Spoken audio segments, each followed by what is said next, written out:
Hello, good morning dear students. Welcome to my study channel preceptor Rohit.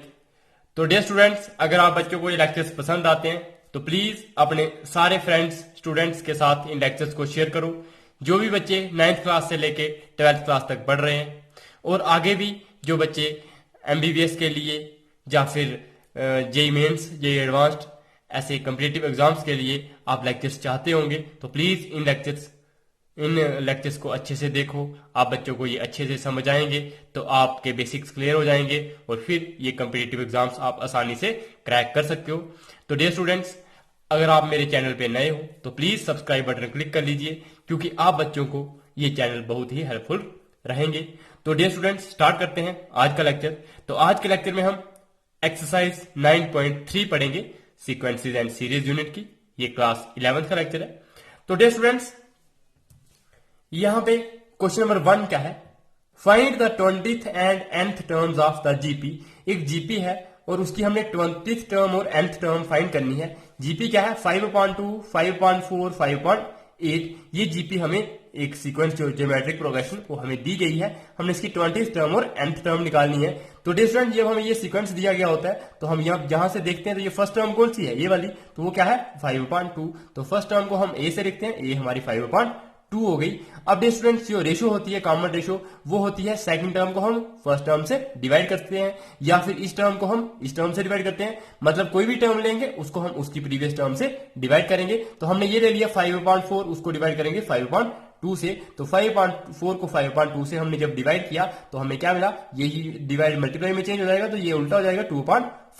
तो ये 2 1 2, 2 2 4, 5 1 5 और 5 1 5। तो ये कैंसिल हो जाएंगे। तो इट मीन से क्या बचेगा? 1/2। तो आर की वैल्यू हमारे पास 1/2 आ गई डियर स्टूडेंट्स। अब डियर स्टूडेंट्स, हम क्या करेंगे? जनरल टर्म्स का nth टर्म्स का फाइंड द nth टर्म। अब हम क्या करेंगे? nth टर्म फाइंड करेंगे। nth टर्म फाइंड किस तरह से होती है? उसका फॉर्मूला आप बच्चों को आता है, an = a r की पावर n-1। तो डियर स्टूडेंट्स, a r की पावर n-1, तो हमारे पास a है, r है, तो a की वैल्यू पुट कर सकते हैं, r की वैल्यू पुट कर सकते हैं और इस तरह से हमारी nth टर्म आ जाएगी। nth टर्म में क्या होगा? n की जगह पे n ही रहेगा। तो हमने 5/2, 1/2 और इसकी पावर क्या है? n-1। तो वो हमने यहाँ पे लिख लिया है, मतलब a और r की वैल्यू हमने यहाँ पे पुट कर दी थी स्टूडेंट्स। तो ये क्या हो गया? 5/2 वैसा ही है। अब 1 की पावर n-1 हो जाएगा और डिवाइड में ये 2 की पावर 1 है यहाँ पे और 2 की पावर ये क्या हो जाएगी? n-1। तो वही हमने यहाँ पे लिखा हुआ है इनको अलग अलग करके। तो डियर स्टूडेंट्स, क्या हो गया हमारे पास? 1 की पावर कुछ भी करेंगे तो वो 1 ही रहता है। तो 5 × 1 करेंगे तो 5 आ जाएगा। डियर स्टूडेंट्स, 2 की पावर 1 और 2 की पावर n-1, तो मतलब basis are same, powers are added. तो पावर क्या है हमारे पास? 1 है और साथ में क्या है? n-1 है। तो ये 1 और 1 कैंसिल हो जाएगा, तो पीछे क्या बचेगा? n ही बचेगा पावर में। तो वही हमने लिखा है 2 की पावर n। तो डियर स्टूडेंट्स, इस तरह से हमारा जो an है तो वो किसके बराबर आ गया? 5/2 की पावर n। तो ये जो nth टर्म्स थी वो हमने फाइंड कर ली। अब हमें पूछा है 20th टर्म निकालने के लिए, तो इसका मतलब अब हमें n की जगह पे क्या बनना है? 20 बनना है। तो इसका मतलब अब हम क्या लिखेंगे? a20। तो यहाँ पे an के केस में 5/2n था, तो अब n की जगह पे हम क्या लिखेंगे? यहाँ पे 20। तो जो a20 होगी वो हमारी टर्म क्या आ जाएगी? 5/2 की पावर 20। तो इस तरह से हमने nth टर्म भी फाइंड कर दी और 20th टर्म भी फाइंड कर दी। तो डियर स्टूडेंट्स, होप करता हूं कि आप बच्चों को ये क्वेश्चन बहुत ही अच्छे से समझ आ गया होगा। अगर आप बच्चों ने मेरे प्रीवियस लेक्चर्स देखे होंगे जिसमें मैंने आप बच्चों को सारे कॉन्सेप्ट्स अच्छे से समझाए हैं, ज्योमेट्रिक प्रोग्रेशन के बारे में, ज्योमेट्रिक मीन के बारे में। जिन बच्चों ने वो लेक्चर्स नहीं देखे हैं तो उनको देख लो। जब आप उन लेक्चर्स को देख लोगे तो इन क्वेश्चन को आप आसानी से सॉल्व कर सकोगे। तो डियर स्टूडेंट्स, अब हम करते हैं क्वेश्चन नंबर 2। क्वेश्चन नंबर 2 में क्या है? Find the 12th term of a GP whose 8th term is. 8th term हमें 192 दी है और हमें 12th टर्म फाइंड करनी है और कॉमन रेशो हमें क्या दिया है? 2 दिया है। कॉमन रेशो मतलब r हमें क्या दिया है? 2। तो r हमने यहाँ पे 2 लिख लिया और 8 वैल्यू हमें कितनी दी है? नहीं, 8 वैल्यू हमें निकालनी है। 8th टर्म दी है, क्या दिया? Whose 8th term is 192। तो 8 हमें क्या दिया है? 192। तो डिस्टेंस a8 दिया है, r हमें दिया हुआ है, r की वैल्यू 2 और हमें निकालना है 8 वैल्यू। तो डियर स्टूडेंट्स, आप बच्चों को पता है जो जनरल टर्म का फॉर्मूला होता है an = ar की पावर n-1। तो इसका मतलब हमें a8 दिया है तो यहाँ पे a8 निकाल लेंगे। a8 हमारा क्या आ जाएगा? = a की वैल्यू हमारे पास नहीं है तो r की वैल्यू हमारे पास है, वो हो जाएगा 2 की पावर 8-1, क्योंकि हमें 8th टर्म दी है तो ये क्या हो जाएगा? 8-1। तो जो a8 होगा वो क्या हो जाएगा? ar की पावर 8-1 1। तो ए की वैल्यू हमें नहीं दी है, वो हमने ए ही रहने देना है। 2 आर की वैल्यू हमें 2 दी है, तो वो हमने यहाँ पे 2 पुट कर दी है। 8 - 1 हमारे पास क्या होता है 7, और जो ए 8 है वो हमें किसके बराबर दिया 192, तो इसलिए हमने यहाँ पे 192 लिख लिया डियर स्टूडेंट्स। अब यहाँ पे जब आप देखोगे कि 2 की पावर 7 आप बच्चों को आती होगी, वो क्या होती है हमारे पास 128। तो डियर स्टूडेंट्स ये है हमारे पास, इट मींस ये क्या हो जाएगा is equal to 1 A into 128। अब ये 128 ए के साथ क्या हो रहा है मल्टीप्लाई, जब ये दूसरी साइड जाएगा तो ये क्या हो जाएगा डिवाइड, मतलब 192 को ये क्या करेगा 128 डिवाइड करेगा, तो ए की वैल्यू हमारी क्या आ जाएगी 192 128। तो जब हम इनको कैंसिल आउट करेंगे तो हमारे पास क्या बचेगा, यहाँ पे 3 आ जाएगा, यहाँ पे 2 आ जाएगा। कैसे, अगर 64 इंटू 2 करेंगे तो 128, और 64 इंटू 3 करेंगे तो वो हमारे पास 3 आएगा, तो इसलिए 3/2 आ गया। इस तरह से हमने ए की वैल्यू यहां से फाइंड कर लीजिए स्टूडेंट्स। अब हमारे पास ए की वैल्यू हुई है, आर की वैल्यू हुई है। अब हमें चाहे कोई भी नंबर निकालने के लिए कोई भी टर्म हमें निकालने के लिए बोली हो, हम निकाल सकते हैं। ये यहाँ पे हमें 12th बोली है, हम 12th से फाइंड कर सकते हैं। अगर हमें 100th पूछी हो तो हम 100th निकाल सकते हैं, क्योंकि हमें फॉर्मूला जनरल टर्म का आता है। अब हम यहाँ पे क्या लिखेंगे, ए एन की जगह पे क्या लिखेंगे A12, क्योंकि हमें क्या फाइंड करना है A12 लिखा है, और ए आर की पावर 12 - 1, तो 12 में से 1 निकालेंगे तो क्या आ जाएगा 11। तो ए की वैल्यू हमारे पास क्या है 3/2, आर की वैल्यू हमारे पास क्या है 2, तो ये हमने लिखा है ए की वैल्यू 3/2, आर की वैल्यू 2, और उसकी पावर क्या हो गई 11। 2 की पावर 11, साथ में ये क्या है 3, और डिवाइड में क्या आ जाएगा 2। हमने बिल्कुल सेम वैसा लिखा है, तो 3 हमने बिल्कुल वैसा रहने दिया है। 2 की पावर 11 अपॉन 2 की पावर 1। तो आप बच्चों को ये आता होगा a की पावर m अपॉन a की पावर n किसके बराबर होता है a की पावर m माइनस n। तो यहाँ पे क्या थी a की पावर 11, 2 की पावर 11, यहाँ पे 2 की पावर 1, तो ये क्या हो जाएगा 11 माइनस 1 मतलब 11 - 1, तो वो क्या आ जाएगा 10। तो इस तरह से हमने लिखा 3 इंटू 10 2 की पावर 10। तो जो हमारे पास 12th टर्म है तो वो क्या आ गई, अब 2 की पावर 10 कितनी होती है 1024। ये आप बच्चे कर सकते हैं ऐसे मल्टीप्लाई करके 10 बार। तो ये क्या होगा 2 इंटू 2 इंटू 2 इंटू ये कहां तक करोगे आप 10 टाइम्स करोगे तो आपकी वैल्यू क्या मिलेगी यहाँ पे 1024। और 1024 को जब आप क्या करोगे मल्टीप्लाई करोगे किसके साथ 3 के साथ, तो आपके पास क्या आ जाएगा 3072। तो इस तरह से हेंस A12 जो है वो हमारे पास क्या आ गई 3072। तो डियर स्टूडेंट्स अब क्या है क्वेश्चन नंबर 3। तो क्वेश्चन नंबर 3 में हमें 5th टर्म दी है, 8th टर्म दी है और 11th टर्म दी है जीपी की। वो क्या है P है हमारे पास 5th टर्म, Q है हमारे पास 8th टर्म, और S क्या है हमारे पास 11th टर्म। और हमें प्रूव करना है कि जो Q स्क्वायर होगा वो किसके बराबर होगा P S के बराबर। तो डियर स्टूडेंट्स हमें जनरल टर्म का फॉर्मूला आता होता है, वो होता है AN = AR की पावर n-1। अब यहाँ पे 5th है 8th है और 11th है, इट मीन्स हम n की वैल्यू एक बार 5 भरेंगे, एक बार 8 भरेंगे और एक बार 11 भरेंगे। तो डियर स्टूडेंट्स a की पावर जब हम 5 पुट करेंगे, n की वैल्यू जब हम 5 पुट करेंगे तो क्या आ जाएगा A5 = AR की पावर 5 - 1। तो 5 - 1 कितना होता है 4, तो AR की पावर 4। तो इट मीन्स जो A5 आ गया वो हमारा किसके बराबर आ गया AR 4 के बराबर। अब डियर स्टूडेंट्स ये A5 किसके बराबर है हमें दिया हुआ है, मतलब जो 5th टर्म हम किसके बराबर दिए P के बराबर दिए, वो हमने यहाँ गिवन में लिखा भी हुआ है। तो A5 हमें P के बराबर दिए, इट मीन्स जो हम A5 की जगह पे क्या लिख लेंगे P लिखेंगे। तो जो AR4 है वो किसके बराबर है A5 के, इट मीन्स AR4 हमारा किसके बराबर है P के बराबर है, क्योंकि ये A5 हमारे किसके बराबर है P के बराबर है। तो ये होगी हमारी फर्स्ट इक्वेशन। सिमिलरली अब हम n की जगह पे क्या पुट करेंगे 8 पुट करेंगे, क्योंकि हमें 8th टर्म भी दी है। जब हम n की जगह पे 8 पुट करेंगे तो A8 = क्या आ जाएगा AR की पावर 8 - 1, क्योंकि यहाँ पे n-1 होता है, n की जगह पे हमने 8 लिख लिया। तो ये क्या आ जाएगा AR की पावर 8 में से 1 निकालेंगे 7 आ जाएगा। तो AR की पावर जो 7 है तो वो 8 हमारा किसके बराबर था Q के बराबर, तो उसकी जगह पे हमने क्या लिख लिया यहाँ पे Q लिख लिया। तो इस तरह से ये हमारी सेकंड इक्वेशन हो गई। डियर स्टूडेंट्स अब हम n की वैल्यू क्या पुट करेंगे 11 पुट करेंगे, क्योंकि हमें A11 दिया है। तो ये हम A11 वैल्यू पुट करेंगे n की जगह पे, A11 हमारा आ जाएगा AR की पावर 11 - 1। तो वही हमने लिखा है AR की पावर 11 - 1। तो 11 में से 1 निकालते हैं तो वो 10 आता है, AR की पावर 10। अब A11 हमारा किसके बराबर है S के बराबर है, तो वो हमारा यहाँ पे दिखा हमने A11 हमें किसके बराबर दिया S के बराबर। तो AR की पावर 10 हमारी S के बराबर हो गई। तो इस तरह से हमारी ये 3 इक्वेशंस मिल गई डियर स्टूडेंट। अब हमें प्रूव क्या करना है Q स्क्वायर = PS। तो हमने ये लिखा है Q स्क्वायर = PS, हमें ये क्या करना है टू प्रूव। तो अब हम क्या करेंगे इसकी लेफ्ट हैंड साइड लेंगे। लेफ्ट हैंड साइड क्या है Q स्क्वायर, क्या है Q स्क्वायर। तो इसका मतलब यहाँ पे देखो जब आप ये है Q, तो Q का स्क्वायर मतलब इस इक्वेशन को क्या करोगे, ये सेकंड इक्वेशन है, तो इसका Q का स्क्वायर करोगे तो वो किसके बराबर आएगा AR की पावर 7 का होल स्क्वायर। तो वही हमने लिखा है Q का स्क्वायर हमारा किसके बराबर आ जाएगा, मतलब इस इक्वेशन को हम क्या कर देंगे स्क्वायरिंग करेंगे तो ये Q स्क्वायर हो जाएगा और ये क्या हो जाएगा AR की पावर 7 का होल स्क्वायर, तो वही हमने लिखा है ए आर की पावर 7 का होल स्क्वायर। तो डियर स्टूडेंट्स ये ए का स्क्वायर हो जाएगा, आर की पावर 7 का होल स्क्वायर क्या हो जाता है, ए स्क्वायर आर की पावर 14। तो जो क्यू स्क्वायर होगा वो हमारा किसके बराबर हो गया, ए आर स्क्वायर आर की पावर ए स्क्वायर आर की पावर 14। क्योंकि देखो आप बच्चों को ये आता होगा, ये ब्रैकेट के बाहर जब स्क्वायर लगा तो ये इसका भी स्क्वायर हो जाएगा और इसका भी स्क्वायर होगा, तो इसका स्क्वायर होगा तो ए स्क्वायर हो जाएगा और आर 7 का स्क्वायर होगा, तो ये आप बच्चों को पता होता है। तो ए की पावर एम की पावर एन क्या होती है, ए की पावर एम एन, तो मतलब 7 इंटू 2 हमारे पास क्या हो जाएगा, 14 हो जाएगा। ये आप बच्चे 9th क्लास में पढ़ते हैं, तो आप बच्चों को ये चीजें आती होंगी बेसिक्स बड़े अच्छे से। तो डियर स्टूडेंट्स ये हमारा लेफ्ट हैंड साइड हो गया, वो किसके बराबर आ गया, ए स्क्वायर आर की पावर 14। अब हम राइट हैंड साइड लेंगे, वो क्या है, पी एस है, तो पी एस था, तो यहां पे हम क्या लिखेंगे,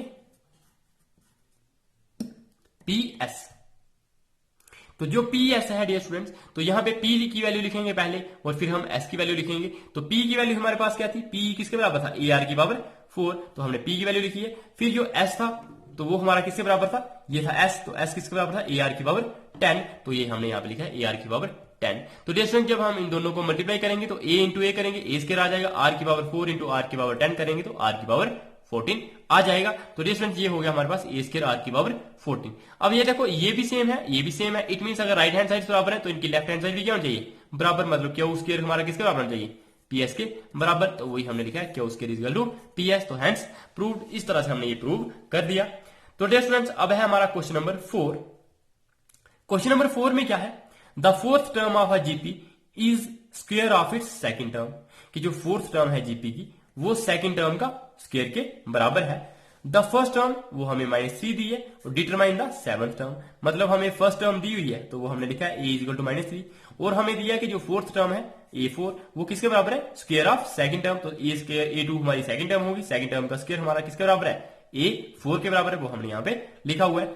और डियर स्टूडेंट्स और साथ में क्या है, अब जब हमें फाइंड क्या करना है, A7 फाइंड करना है, क्या करना है A7, तो A7 फाइंड करना हो तो उसका फॉर्मूला क्या होता है, ए आर की पावर 7 - 1, मतलब ए आर की पावर n - 1। तो ए भी हमें चाहिए होता है और आर भी हमें चाहिए होता है। तो डियर स्टूडेंट्स हमें आर भी फाइंड करना पड़ेगा और ए भी फाइंड करना पड़ेगा। तो ए हमें दिया हुआ है लेकिन आर हमें फाइंड करना पड़ेगा। सॉरी। तो डियर स्टूडेंट्स हमें ये फॉर्मूला आता है ए एन किसके बराबर होता है, ए आर की पावर n - 1। तो डियर स्टूडेंट्स अब हम क्या करेंगे, A4 देखेंगे, A2 देखेंगे और फिर यहां से हम क्या करेंगे, आर की वैल्यू फाइंड करेंगे। तो डियर स्टूडेंट्स वही हमने यहां पे लिखा है कि A2 निकाला, क्योंकि ए एन की ये फॉर्मूला पीछे लिखा ना हमने, A N is equal to A R की पावर n - 1। ये तो आप बच्चों को याद भी हो जाएगा, मैंने इतनी बार बोल दिया। तो A N is equal to A R की पावर n - 1, तो A2 हमारा किसके बराबर हो जाएगा, ए आर की पावर 2 - 1। तो वही लिखा है ए आर की पावर 2 - 1। तो जो A2 होगा वो ए आर की पावर 2 - 1, तो 2 में से 1 निकालेंगे तो 1 आ जाएगा। तो A की वैल्यू हमारे पास है वो क्या है, -3, और ये हमारे पास A2 किसके बराबर आ गया, -3 आर की पावर 1, तो वो क्या हो जाएगा, -3 आर। तो डियर स्टूडेंट्स अब ये A2 निकाल दिया, अब हम A4 निकालेंगे क्योंकि हमें A4 भी दिया हुआ है रिलेशन में। तो जो A4 है वो किसके बराबर हो जाएगा, ए आर की पावर 4 - 1। ए की वैल्यू हमने पुट की वो है हमारे -3 और आर की पावर 4 - 1 क्या होता है, आर की पावर 3। तो वही हमने लिखा है जो A4 होगा वो क्या हो जाएगा, -3 आर की पावर 3।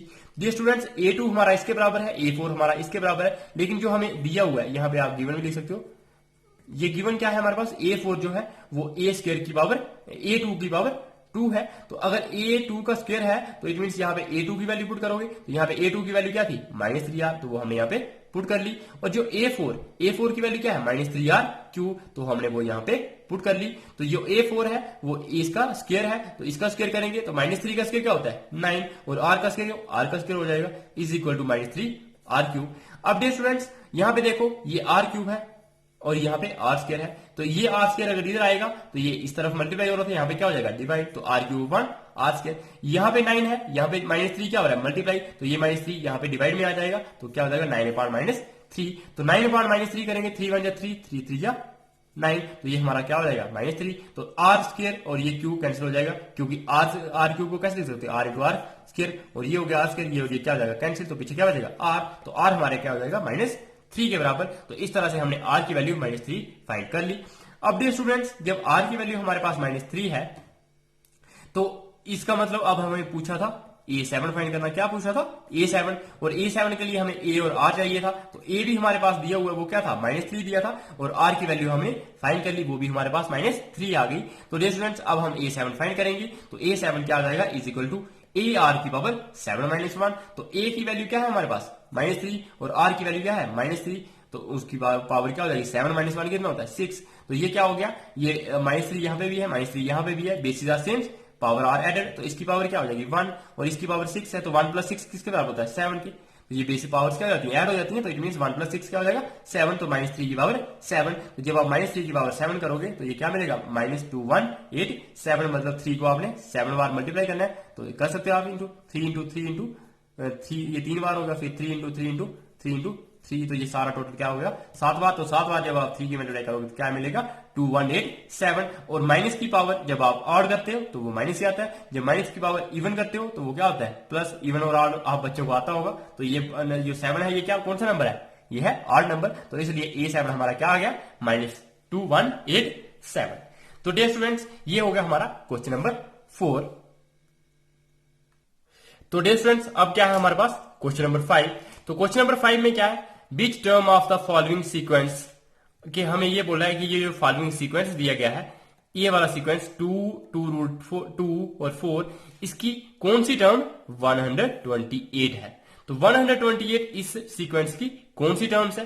तो सबसे पहले ये हम जब देखेंगे तो ये हमारे पास क्या है जीपी है, और जीपी में ए की वैल्यू क्या है हमारे पास 2 है, और जो आर है तो आर की वैल्यू क्या होती है कि मतलब हम सेकंड टर्म को फर्स्ट से डिवाइड करते हैं, तो सेकंड टर्म क्या है 2√2, इसको हम 2 से डिवाइड करेंगे तो 2 और 2 कैंसिल हो जाएगा, ये क्या मिलेगा हमें √2। तो इट मींस आर की वैल्यू हमारे पास क्या होगी √2।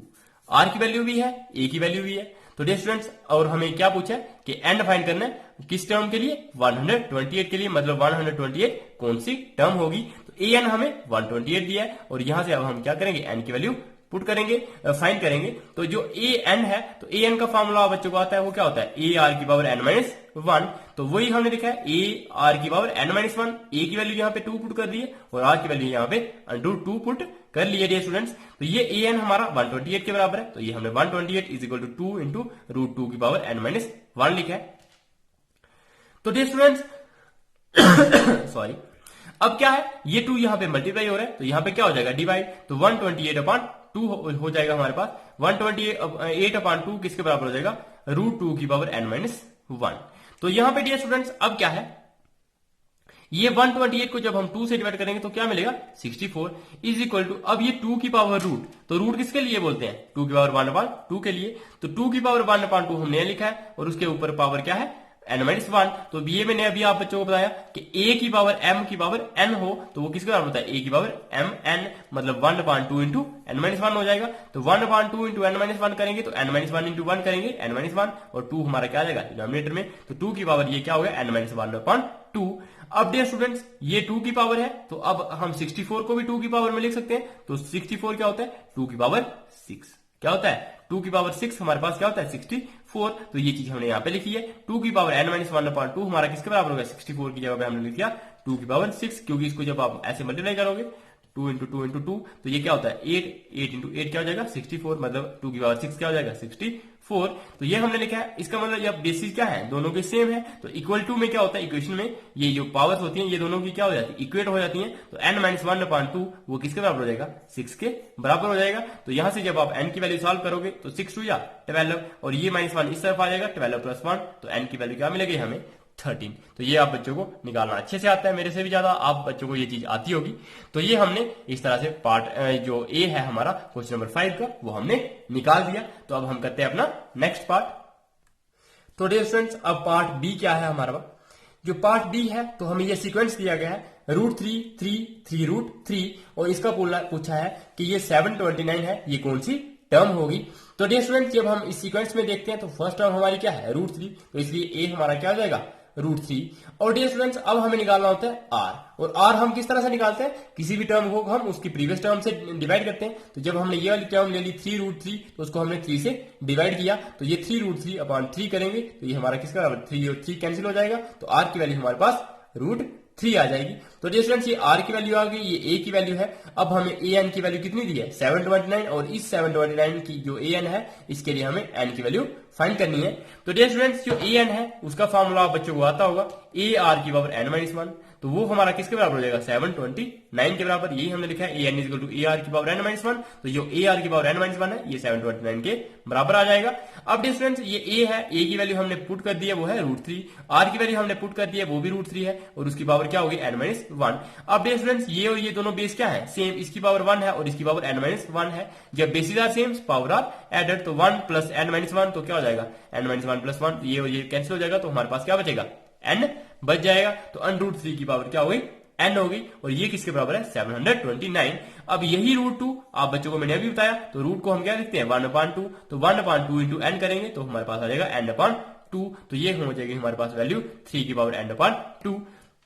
अब जब आप 729 को देखोगे तो 729 3 की टर्म्स में देखोगे, क्योंकि ये भी 3 ये 3 है तो इसलिए यहाँ पे भी हम क्या लेते हैं इस नंबर को भी 3 की पावर में लेते हैं। तो ये 3 है तो 3 की पावर क्या हो जाएगी 6 करोगे तो हमारे पास क्या आ जाएगा 729, क्योंकि 3 इंटू 3 करोगे इंटू 3 इंटू 3 इंटू 3 करोगे 3 3 या 9 9 3 या 27 और 3 3 या 9 9 3 या 27 27 इंटू 27 करोगे तो आपके पास क्या आता है 729। तो स्टूडेंट्स ये हो गई हमारे पास 3 की पावर 6। अब ये 3 और ये 3 क्या है सेम, अगर जब इक्वेशन में ये दोनों चीजें बराबर होती हैं तो इनकी पावर्स क्या हो जाती है इक्वेट, इट मीन 6 किसके बराबर होगा n/2, तो वही हमने लिखा है n/2 6 के बराबर हो गया। ये 2 यहाँ पे मल्टीप्लाई हो जाएगा तो n की वैल्यू हमारे पास क्या आ जाएगी 12 आ जाएगी डियर स्टूडेंट। तो होप करता हूं कि आपको ये पार्ट भी बहुत अच्छे से समझ आ गया होगा। तो डियर स्टूडेंट्स अब हम क्या करेंगे पार्ट सी जो है इसमें हमें सीक्वेंस दिया है 1/3, 1/9, 1/27 और हमें पूछा है कि ये वाली टर्म इसकी कितने नंबर पे टर्म होगी इस सीक्वेंस की।